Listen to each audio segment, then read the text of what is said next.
હાલો તો ફાઇનલી કેમ છો મિત્રો? તો સવારના વાગ્યા છે 9:30. વરસાદ ચાલુ હતો, અત્યારે ઘરેથી આવ્યા છીએ વાડીએ. તો અમારી ગાય છે ભૂખી છે, તો અમે જાઉં અમે ખડ લેવા. તો અમારે વિડીયામાં બન્યા રહીજો. જો કે આ છે અમારી ગાય ભૂખી છે, એટલે ખડ લેવા તો જવું જ પડે.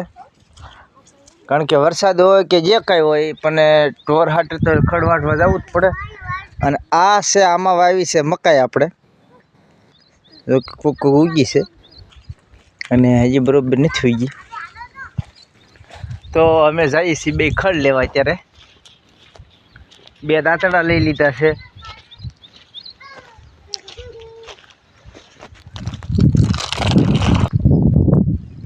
તો ફાઇનલી આપણે શેઢામાં વાવ્યા છે વાલ. તમે જોઈ શકો છો, શેઢાનું એક પાટલું પડ્યું હતું, તેમાં વાલ વાવ્યા છે. અને આ આપણે સિંગ છે, થોડીક પારવી છે પણ થાય સારી.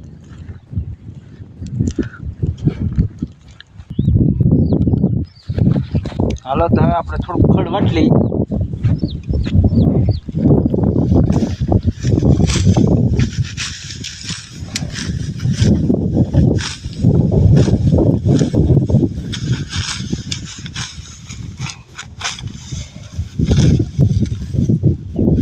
થોડુંક પાણી છે પણ ગાહટ વાટવું તો જોહે જ તે ભાઈ.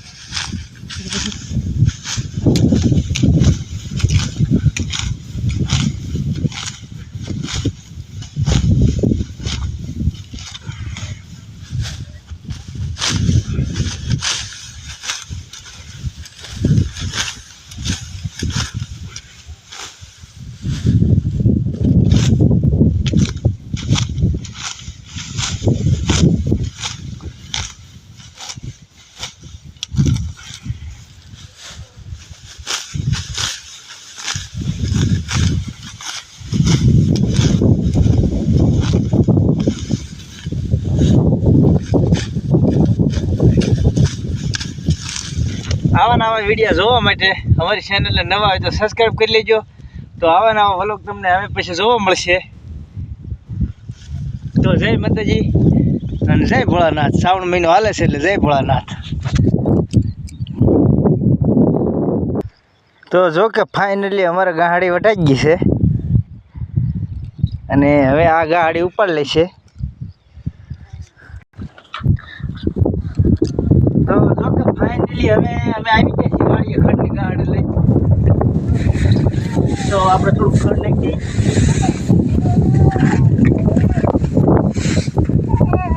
તો ખડ નાખી દીધું છે, વાગ્યા છે 10:30. તો હવે ચા પીવી છે એટલે આપણે દૂધ દોઈ લઈએ. ચા પૂરતું દોઈ લઈએ, ગમે ત્યારે સ્વતંત્ર દોઈ લેવાની છૂટ હોય.